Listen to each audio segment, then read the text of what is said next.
ದಿನವಿಡೀ ಆದರೂ ಶುಕ್ರವಾರ ಪ್ರತಿ ರೋಡ್ನಲ್ಲಿ ಕೂಡ ನಮಾಜ್ ಆಗ್ತದೆ. ಅವರಿಗೂ ನೀವು ನಮಾಜ್ ಮಾಡಲಿಕ್ಕೆ ಸರ್ಕಾರದಲ್ಲಿ ಅಡಿಯಲ್ಲೇ ಮಾಡಲಿಕ್ಕೆ ನೀವು ಪರ್ಮಿಷನ್ ಕೊಡಬೇಕು. ಕೇವಲ ಹಿಂದೂಗಳ ಮೇಲೆ ಮಾತ್ರ ನಿಮ್ಮ ದೌರ್ಜನ್ಯ ಅಲ್ಲ. ಇವತ್ತು ಯಾವುದೋ ಭೀಮ್ ಆರ್ಮಿ ಅಂತ ಅದೊಂದು ಏನೋ ಪಥಸಂಚಲನ ಮಾಡುತ್ತಂತೆ. ಇಷ್ಟು ವರ್ಷ ಎಲ್ಲೋಗಿದ್ರು? ಅಖಂಡ ಶ್ರೀನಿವಾಸ ಮೂರ್ತಿ ಮನೆಗೆ ಬೆಂಕಿ ಹಾಕಿದಾಗ ಎಲ್ಲೋಗಿದ್ರು ಇವರೆಲ್ಲ ಭೀಮ್ ಆರ್ಮಿಯವರು? ಬಾಬಾ ಸಾಹೇಬ್ ಅಂಬೇಡ್ಕರ್ ಅವರ ಒಂದು ಪಾರ್ಥಿವ ಶರೀರವನ್ನು ಮುಂಬೈಗೆ ತರಲಿಕ್ಕೆ, ದಿಲ್ಲಿಯಿಂದ ಮುಂಬೈಗೆ ತರಲಿಕ್ಕೆ 5,000 ರೂಪಾಯಿಯನ್ನು ಈ ಸರ್ಕಾರ ಕೊಡಲಿಲ್ಲ ಅವತ್ತಿನ ದಿನಮಾನದಲ್ಲಿ, ಕಾಂಗ್ರೆಸ್ ನೇತೃತ್ವದ ಸರ್ಕಾರಗಳು. ಎಲ್ಲ ಸಮಾಜಕ್ಕೂ ಕೊಡಿ, ಅವರೇನು ಸೋದರ ಮಾವನ ಮಕ್ಕಳಲ್ಲ. ಅವರಿಗೂ ಒಂದು ಕಾನೂನು, ನಮಗೂ ಒಂದು ಕಾನೂನು ಅಂತ ಸಂವಿಧಾನ ಶಿಲ್ಪಿ ಡಾಕ್ಟರ್ ಅಂಬೇಡ್ಕರ್ ಅವರು ಮಾಡಿಲ್ಲ. ಇವತ್ತು IT-BT ಕೆಲಸ ಸಚಿವರಾಗಿ ಏನೂ ಮಾಡ್ತಾ ಇಲ್ಲ. ಅದನ್ನು ಬಿಟ್ಟು ಮಾಡಬಾರದನ್ನೆಲ್ಲ ಮಾಡ್ತಾ ಇದ್ದಾನೆ ಆ ವ್ಯಕ್ತಿ. ಅವನು ಇನ್ನೊಬ್ಬ ಇದ್ದಾನೆ BK ಹರಿಪ್ರಸಾದ್ ಅಂತೇಳಿ. ಅವನು ಯಾವತ್ತೂ ಕೂಡ ಪಂಚಾಯತಿಯಲ್ಲಿ ಕೂಡ ಗೆಲ್ಲಿಲ್ಲ. ಅವನು ಹೇಳ್ತಾನೆ ಈಗ ಇದು ಕೂಡ ಬಜರಂಗ ದಳ ಬ್ಯಾನ್ ಮಾಡಬೇಕು ಅಂತ. ಇವತ್ತು ಶ್ರೀರಾಮ ಸೇನೆ ವತಿಯಿಂದ ಇಡೀ ರಾಜ್ಯದಲ್ಲಿ ಎಲ್ಲ ಜಿಲ್ಲಾ ಅಧಿಕಾರಿಗಳ ಮುಖಾಂತರ ರಾಜ್ಯಪಾಲರಿಗೆ ಒಂದು ಮನವಿಯನ್ನು ಸಲ್ಲಿಸ್ತಾ ಇದ್ದೀವಿ. ಇವತ್ತು ರಾಜ್ಯದಲ್ಲಿ ಕಾಂಗ್ರೆಸ್ ಸರ್ಕಾರ ಬಂದಲ್ಲಿಂದ ನೇರವಾಗಿ ಬರೀ ಇಸ್ಲಾಮಿಕ್ ಅವ್ರನ್ನೇ ಬೆಳೆಸುವಂಥ ಸಂಸ್ಕೃತಿಯನ್ನು ಒಲಿಸಿಕೊಂಡು ಬಂದಿದೆ. ಅದನ್ನು ವಿರುದ್ಧವಾಗಿ ಇವತ್ತು ಹೇಗೆ ಹಿಂದೂ ಸಮಾಜಗಳಿಗೆ, RSSಗೆ, ಇನ್ನುಳಿದಂಥ ಸಂಘಟನಾಕಾರರಿಗೆ ಮೆರವಣಿಗೆ ಮಾಡಲಿಕ್ಕಾಗಿರ್ಬೋದು, ಪಥಸಂಚಲನ ಮಾಡಲಿಕ್ಕಾಗಿರ್ಬೋದು, ಈಗ ಸರ್ಕಾರದ ಅನುಮತಿಯನ್ನು ಪಡೆದುಕೊಳ್ಬೇಕು ಅಂತ ಹೇಳ್ತಾ ಇದ್ದಾರೆ.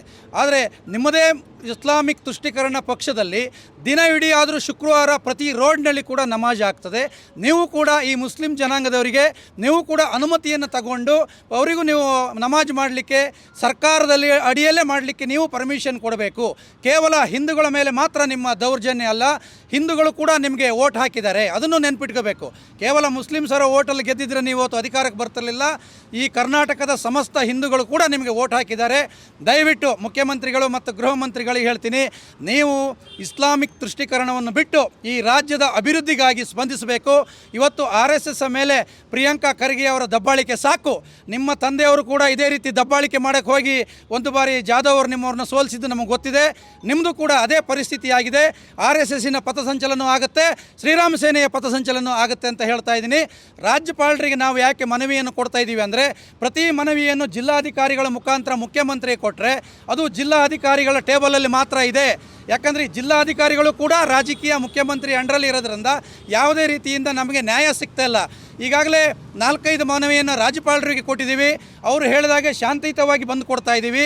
ನಿಮ್ಮ ಪ್ರತಿಕ್ರಿಯೆ ಯಾವ ರೀತಿ ಇದೆ ನೋಡಿ. ಸಾವಿರಾರು ಜನಗಳ ಮುಖಾಂತರ ಹೋರಾಟ ಮಾಡಿ ಮತ್ತೆ ರಾಜ್ಯಪಾಲರಿಗೆ ಕೊಡುವಂಥದ್ದು ಕೂಡ ನಾವು ಮಾಡಬೇಕಾಗತ್ತೆ. ರಾಜ್ಯಪಾಲರು ಈ ನಿಟ್ಟಿನಲ್ಲಿ ಕಠಿಣವಾಗಿ ಇವತ್ತೇನು ಎಲ್ಲ ಸಮಾಜಕ್ಕೂ ಕೊಡಿ, ಅವರೇನು ಸೋದರ ಮಾವನ ಮಕ್ಕಳಲ್ಲ.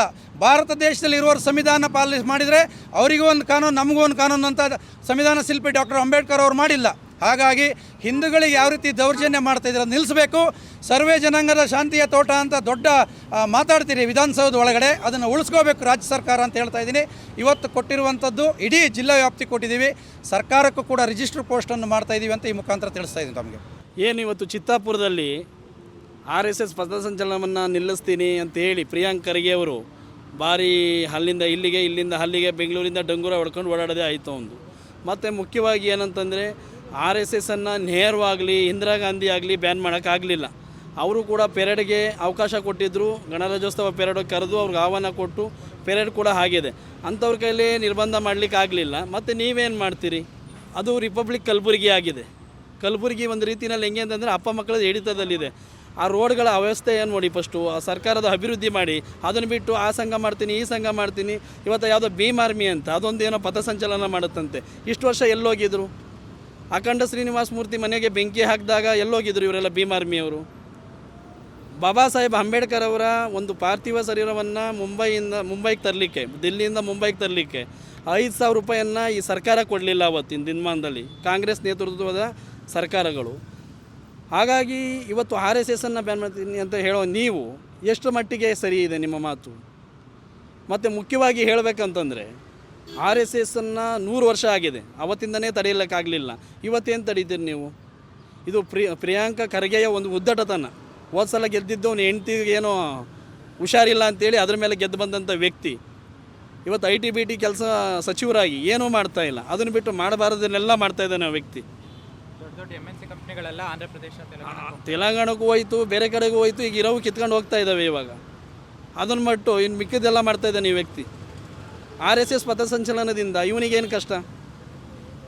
ಎಲ್ಲಿ ಏನು ಮಾಡಬೇಕು ಅನ್ನೋದು ಅವ್ರಿಗೆ ಗೊತ್ತಿದೆ, ಮಾಡ್ತಾರೆ. ಸರ್ ನಿಮ್ಮ ಬೇಡಿಕೆ ಏನು ಸರ್? ನಮ್ಮ ಬೇಡಿಕೆ ಏನು ಅಂತಂತಂದರೆ RSSನ್ನು ಯಾವುದೇ ಕಾರಣಕ್ಕೂ ನಿಷೇಧ ಮಾಡುವಾಗಿಲ್ಲ. ಒಂದು. ಎರಡನೇದು, ಮುಸ್ಲಿಮರು ಕೂಡ ಎಲ್ಲಿ ಬೇಕಲ್ಲಿ ನಮಾಜ್ಗಳು ಮಾಡ್ತಾರೆ, ಎಲ್ಲಿ ಬೇಕಲ್ಲಿ ಅನೈತಿಕ ಚಟುವಟಿಕೆಗಳನ್ನ ನಡೆಸ್ತಾರೆ, ಅದೆಲ್ಲ ಬಂದಾಗಬೇಕು. ಮತ್ತು ಅವರು ಕೂಡ ಪರ್ಮಿಷನ್ ತಗೊಂಡು ಕೆಲಸ, ಅವರು ಏನು ನಮಾಜ್ ಇರ್ಬೋದು, ಇನ್ನೊಂದು ಇರ್ಬೋದು, ಅವರು ಕೂಡ ಮಾಡಲಿ, ಬೇಡ ಅಂತ ಹೇಳ್ತಾ ಇಲ್ಲ. ಅದನ್ನು ಬಿಟ್ಟು ಎಲ್ಲ ಸಂಘ ಸಂಸ್ಥೆಗಳನ್ನು ಒಂದೇ ಅಡಿಯಲ್ಲಿ ತೊಗೊಂಬನ್ನಿ. ಅದನ್ನು ಬಿಟ್ಟು RSSಗೊಂದು, ಶ್ರೀರಾಮ ಸೇನೆಗೊಂದು, ಬಜರಂಗ ದಳಕ್ಕೊಂದು, ಅವನು ಇನ್ನೊಬ್ಬ ಇದ್ದಾನೆ BK ಹರಿಪ್ರಸಾದ್ ಅಂತೇಳಿ, ಅವನು ಯಾವತ್ತೂ ಕೂಡ ಪಂಚಾಯತಿಯಲ್ಲಿ ಕೂಡ ಗೆಲ್ಲಿಲ್ಲ. ಅವನು ಹೇಳ್ತಾನೆ ಈಗ ಇದು ಕೂಡ ಬಜರಂಗ ದಳ ಬ್ಯಾನ್ ಮಾಡಬೇಕು ಅಂತ.